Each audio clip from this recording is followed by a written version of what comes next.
¿Quién me puede comentar en qué nos quedamos la clase pasada?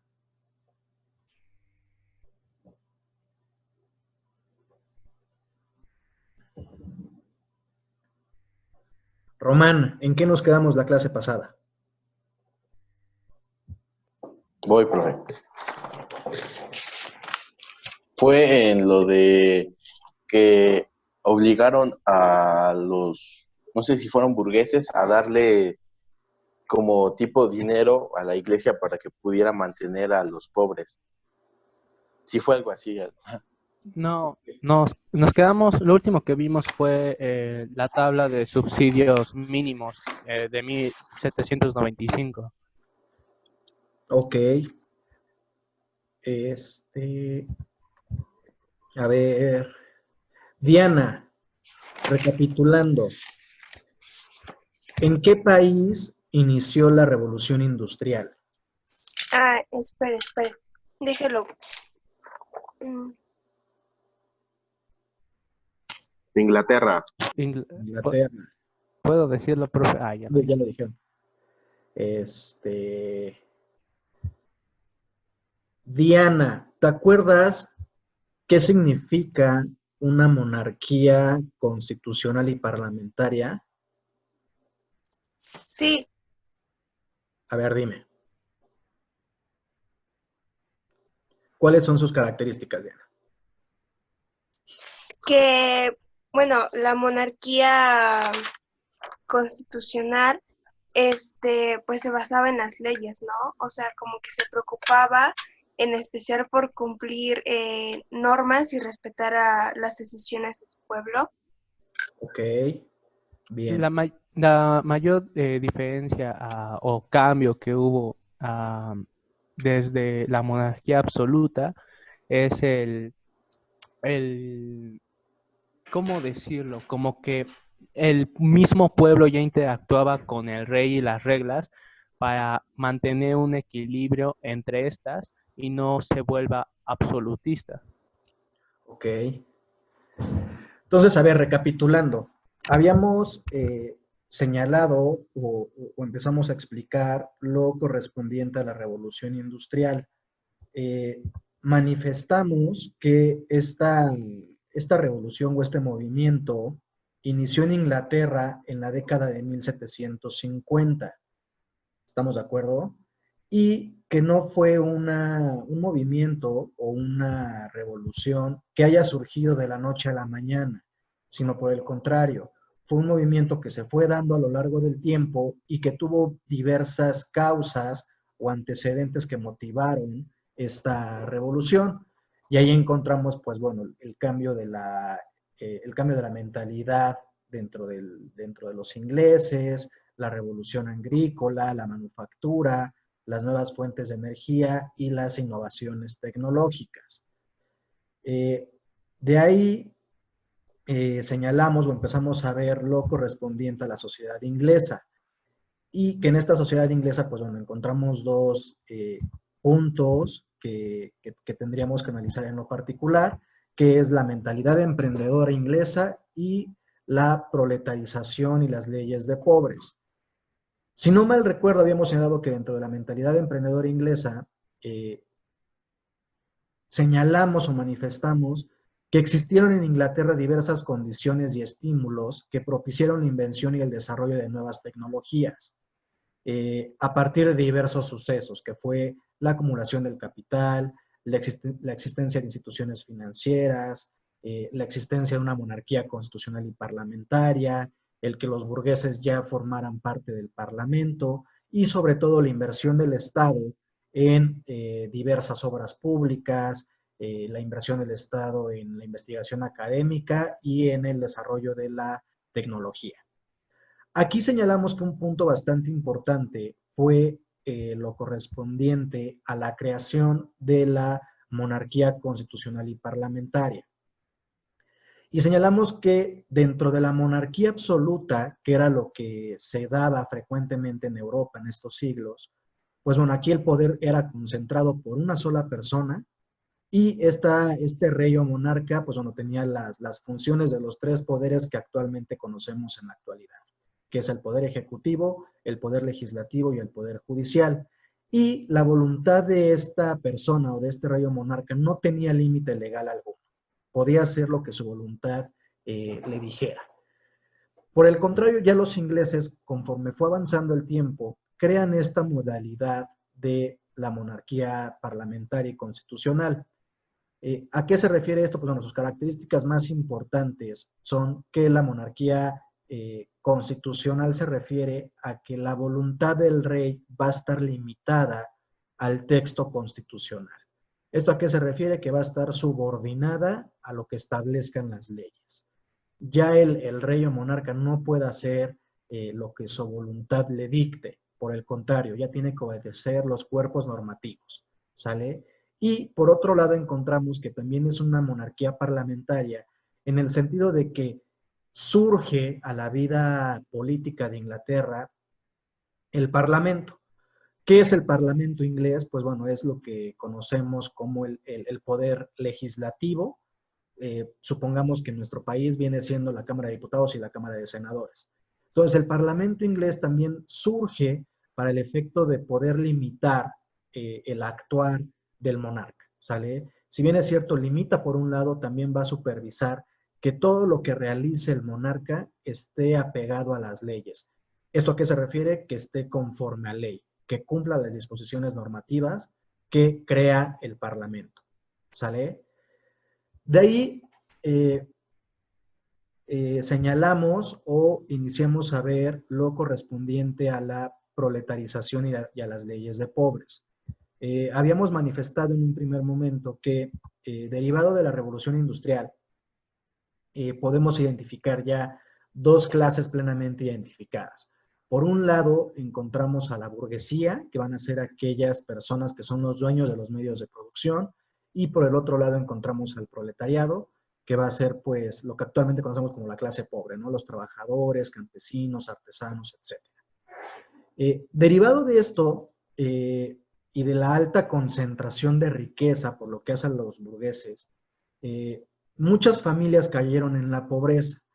Y aquí encontramos, pues bueno, que las autoridades inglesas tomaron diversas medidas para poder apoyar a las clases más desprotegidas. Y encontramos pues actos tanto del poder ejecutivo, que viene siendo de los reyes o monarcas, pero también encontramos actos del Parlamento inglés. Y si no mal recuerdo, señalamos que por lo que hace a los reyes o monarcas, vimos que en 1536 Enrique VIII obligó a las parroquias a socorrer a los más necesitados. Y en 1572 Isabel I creó un impuesto para los burgueses para el efecto de que se pudiera dar asistencia a los más necesitados. Pasa el tiempo y el Parlamento inglés decide crear una ley en 1601, que es la ley de pobres, en donde obliga a la sociedad inglesa a que todos tengan un trabajo, ¿sale? Para el efecto de que puedan subsistir, y sanciona de manera grave a la holgazanería, esto es a los holgazanes, a los que no tenían trabajo, a los que no les gustaba trabajar, eran sancionados en términos de esta ley. Pasa el tiempo y en 1622, si bien es cierto se tenía que prestar ayuda a las clases más desprotegidas, en 1622 se establece que aquellas personas más necesitadas formaran o se vincularan de manera directa a una parroquia para el efecto de que esta parroquia como tal pueda brindarles asistencia, pueda brindarle hospedaje, a cambio de que ellos desarrollaran trabajos a favor de estas parroquias. Y ya por último también señalamos que conforme fue avanzando la revolución industrial, se requería que las personas se trasladaran de un lugar a otro en donde existiera más demanda de productos o más oferta de productos. Entonces, a partir de ello, los empresarios cometieron muchos abusos en contra de la clase trabajadora de ese momento, y lo que realizan es, en 1795, se crea un sistema de asistencia de subsidios mínimos, en donde se establece, pues bueno, que en una tabla cuáles son los ingresos que una familia debe de recibir para el efecto de poder vivir, pues de una manera decente, ¿no? De una manera cordial. En el supuesto de que el salario que recibiera esa familia no fuera suficiente para adquirir el alimento necesario para poder sobrevivir, ahora sí que en este sentido el Estado sufragaba los gastos necesarios para que esta familia pudiera subsistir, ¿sale? ¿Cómo se midió este tema del subsidio? Pues bueno, a partir de las piezas de pan que cada una de las familias tenía que recibir para poder alimentarse, ¿sale? ¿Qué fue lo que sucedió? Pues bueno, los empresarios, los burgueses se dieron cuenta de esta situación, notaron que podía ser beneficioso para ellos y a partir de ello, pues bueno, reducen a lo mínimo los salarios que pagaban a los trabajadores para el efecto de que la beneficencia o el Estado pudiera pagar lo restante. Ahí nos quedamos, si no mal recuerdo, ¿estamos de acuerdo? Sí, profe, sí. ¿Sí?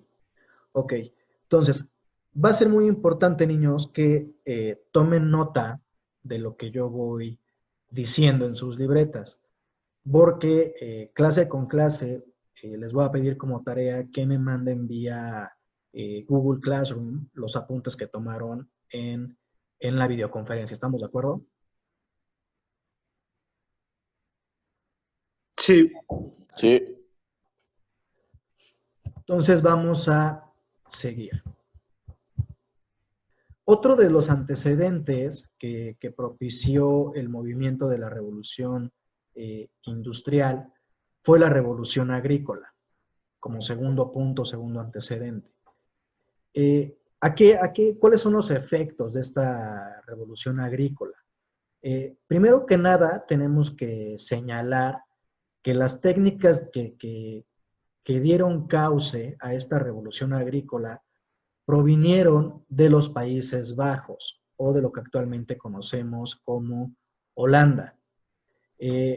Este movimiento de la revolución agrícola surge en 1730. ¿Sale? Ahora bien, los británicos o los ingleses tratan de copiar estas técnicas de la revolución agrícola que habían visto en Holanda o en los Países Bajos y las llevan a su país, a Gran Bretaña. ¿Cómo comienza este movimiento de la revolución agrícola en la Gran Bretaña? Con una institución bastante importante que son los cercamientos o enclosures. ¿A qué se refiere esta situación o esta institución del cercamiento? Pues bueno, se ha definido como el cierre de terrenos llevada a cabo mediante el despojo por parte de una resolución formal por parte de la autoridad, en donde se concentran muchas tierras en beneficio de personas muy determinadas, o en personas específicas. ¿Sale? ¿Tomaron nota de eso? ¿O se los repito? ¿Lo puedo repetir, por favor? Ya no, aunque ya nos había dado el tema, profe. Ya se los había dado, ¿verdad? Sí. Sale. Entonces, bueno, este acercamiento se refiere al despojo de tierras mediante una resolución formal de una autoridad para el efecto de poder concentrar las tierras, una mayor concentración de tierras y que fuera en beneficio de ciertas personas o terratenientes. ¿Sale? ¿Cómo se dio este despojo de las tierras? Pues bueno, ya sea por la apropiación de los particulares y también el Parlamento inglés llevó a cabo este tipo de cercamientos o de enclosures a partir del siglo XVIII. ¿Sale? ¿Cómo hacían este acercamiento o este enclosure en la Gran Bretaña? Pues bueno, las parroquias como tal tenían muchas tierras que eran trabajadas por los campesinos o por la gente que se encontraba en dichos territorios. Entonces, ¿qué sucedía? Los titulares de una gran porción de tierra de estas parroquias, se podría decir que se asociaban y la cercaban para el efecto de poder juntar todas sus tierras y estar así o tener así una mayor producción de alimentos, ¿sale? Con esto se busca hacer un cambio en las técnicas agrícolas que se habían desempeñado en ese entonces para el efecto de tener una mayor producción o una producción intensiva de los productos agrícolas que en ese entonces se cultivaban. ¿Sale? ¿Cuáles fueron las consecuencias de este acercamiento? Pues bueno, las más importantes son que existía una concentración de las mejores tierras por los terratenientes y también se podría decir que a partir de esta concentración de las mejores tierras, aquellas personas que no querían formar parte de este nuevo cercamiento, de este enclosure, que eran los pequeños propietarios, los dejaban o ubicaban sus tierras en zonas alejadas y aquellas que no eran suficientes o no eran propias para poder cosechar productos agrícolas. Entonces, a partir de ello, estos pequeños propietarios se dan cuenta de esta situación de que sus tierras no son propicias para poder cosechar productos agrícolas y ¿qué es lo que hacen? Venden esas tierras a los terratenientes, aquellas personas que sí formaron parte del enclosure o del cercamiento y a partir de ello ellos se convierten en la mano de obra de los grandes propietarios. ¿Dudas con esto? ¿Dudas? No. No.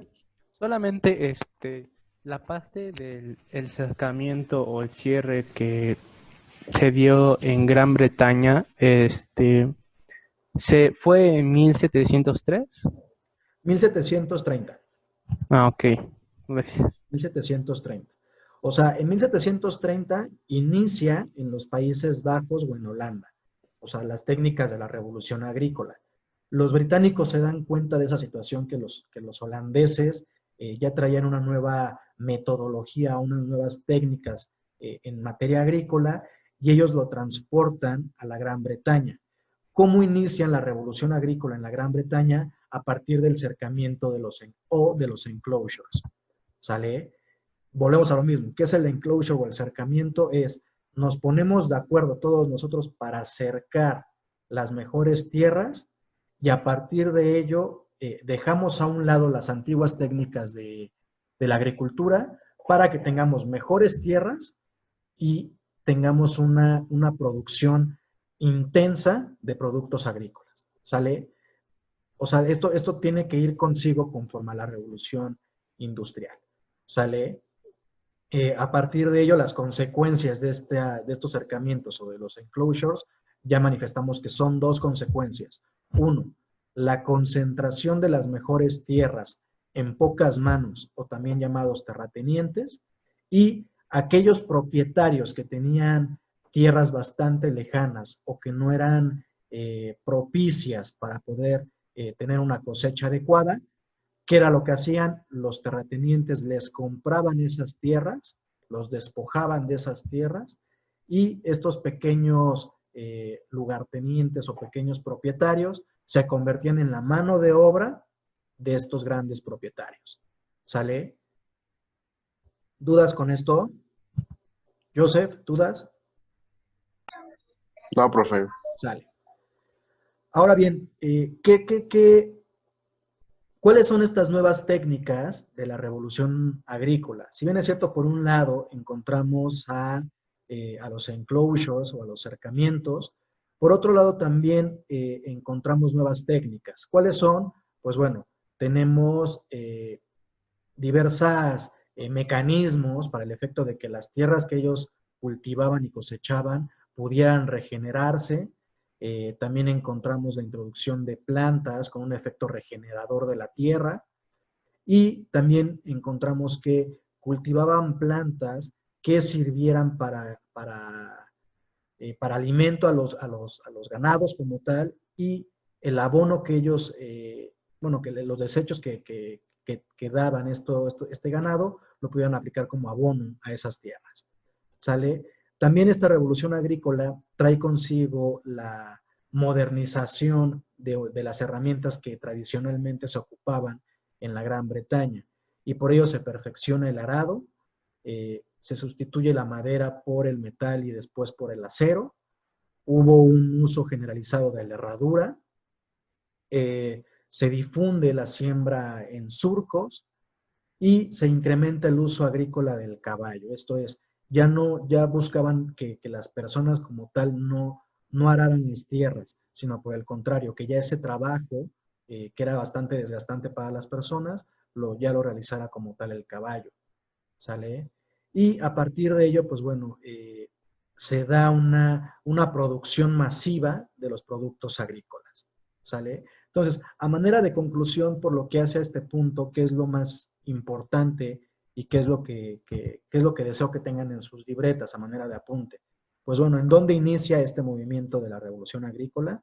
Que recordemos es en 1730 en los Países Bajos o en Holanda. Que este movimiento o este desarrollo de nuevas técnicas de la revolución agrícola fue trasladado a la Gran Bretaña y empezó este movimiento en Gran Bretaña a partir de los cercamientos o enclosures, que es el acaparamiento de tierras, de las mejores tierras, para el efecto de tener una producción masiva de productos agrícolas. Que este enclosure tuvo dos consecuencias primordiales, que es la concentración de tierras en pocas manos o en los terratenientes, y que los pequeños propietarios fueron considerados a partir del despojo de estas tierras en la mano de obra. ¿Sale?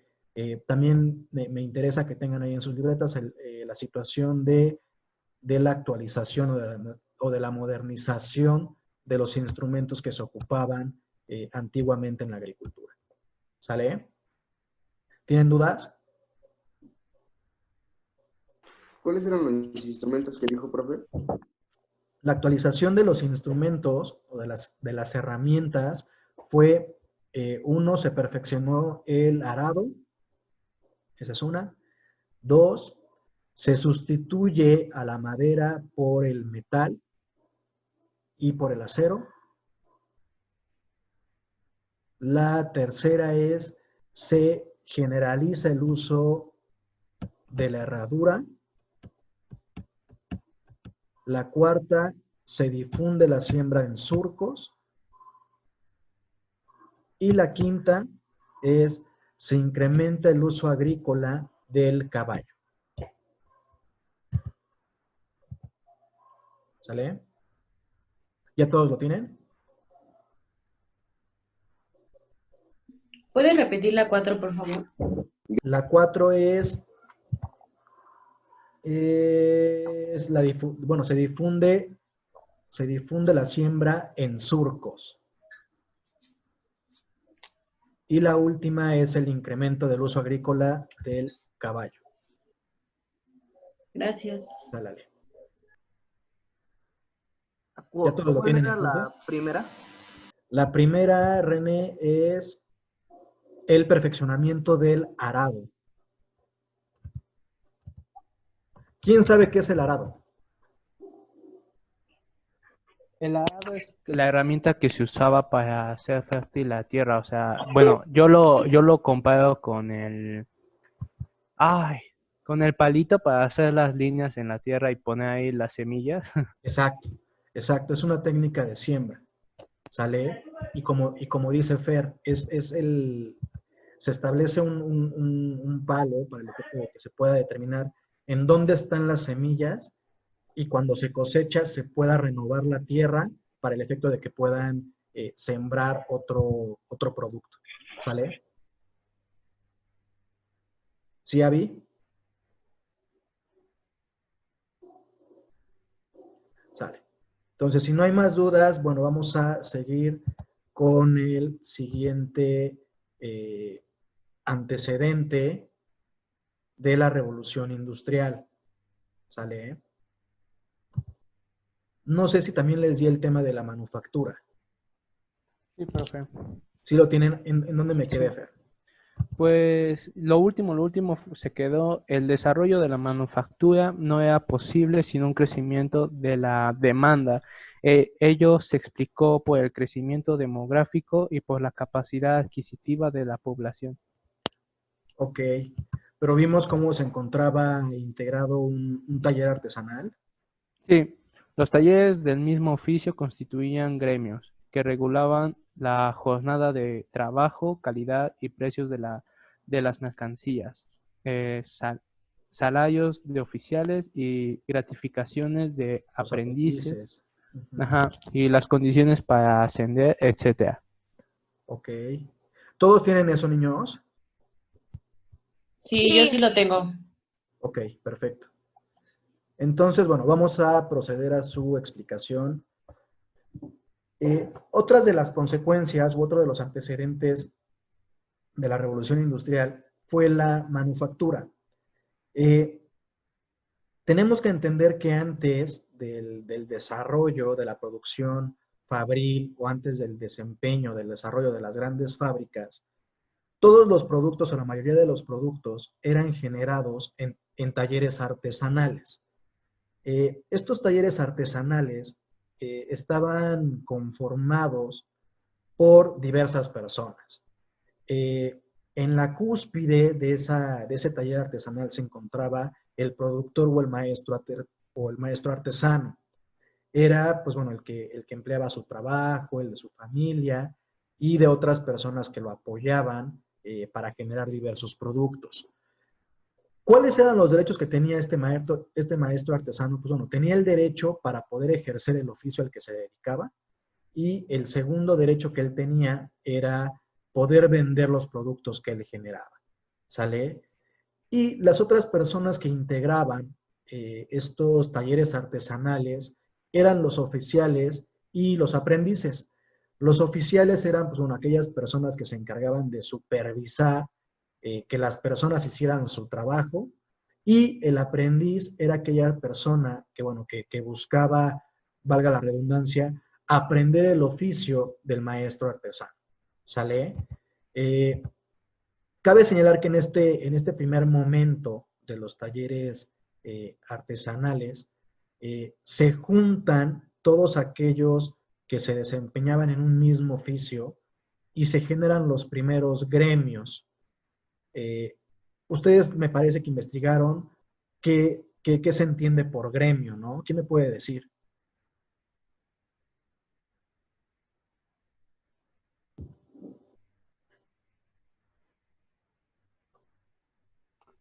Yo, consistían en corporaciones de trabajadores integrados por artesanos de un mismo oficio, cuyo fin era defender sus intereses profesionales.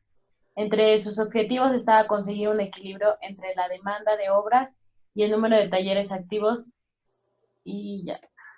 Ok, gracias, Ale. ¿Alguien tiene otra definición?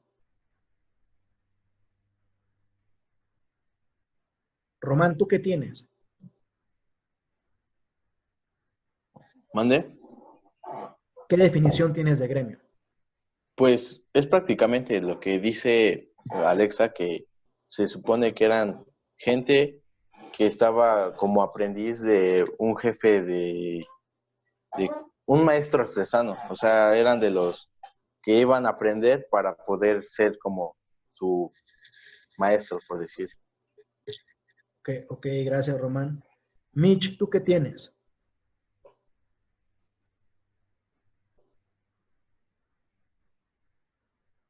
No tengo nada, profe, la verdad. No lo hiciste. Bueno. Mm. ¿Tú, Dani?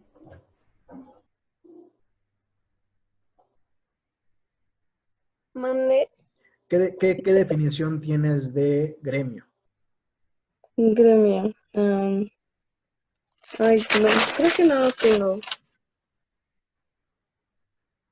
¿No? Mm, Bueno. ¿Tú, Mike? A ver, es que sí, lo mismo. Que dice, se conoce gremio a la corporación formada por personas que desarrollan la misma profesión, oficio o actividad. Se Ok. trata de organizar y organizar. Perdón, eso me equivoqué. Sí, no te preocupes. El último ya no era. Ok. Yo. A ver, Max. No, era broma. Bueno, pues es que es lo mismo, pero solo que tratan de defender sus intereses, sus salarios, su forma de vida y sus condiciones de trabajo. Así es. Al final, entendamos a los gremios como el antecedente de lo que actualmente conocemos como sindicatos, ¿sale? Que son como aquellas agrupaciones de trabajadores o de maestros artesanos en ese momento que buscaban regular la jornada de trabajo de sus trabajadores, la calidad y los precios de las mercancías que ellos vendían al público en general, y también los gremios señalaban cuáles eran los salarios o el salario que tenía que percibir tanto el oficial y las gratificaciones que debían de percibir los aprendices. ¿Sale? Entonces, tenemos que entender que los gremios al final era pues aquel grupo de maestros artesanos que se unían para el efecto de poder proteger los intereses de sus integrantes. ¿Sale? Aquí una situación que es bastante importante que se da en la manufactura es que no existía la libre competencia entre los productores o los maestros artesanales. Recordemos que uno de los derechos que tenían los maestros artesanales era, uno, producir los productos de su arte u oficio, y segundo, también era el poder vender los productos que él generaba. Pero ojo, él no podía establecer los precios de la venta de sus productos, sino por el contrario, se tenía que ceñir o tenía que cumplir los lineamientos que para tal efecto había previsto el gremio. ¿Sale? O sea, aquí tenemos que entender que en la manufactura no existía una libre competencia. ¿Sale? Todo lo que nosotros desarrollemos como maestros artesanales, nos tenemos que vincular de manera forzosa a lo que establece el gremio. ¿Sale? Entonces, el gremio, ¿qué va a hacer? Uno, pues protege los intereses de los maestros artesanales.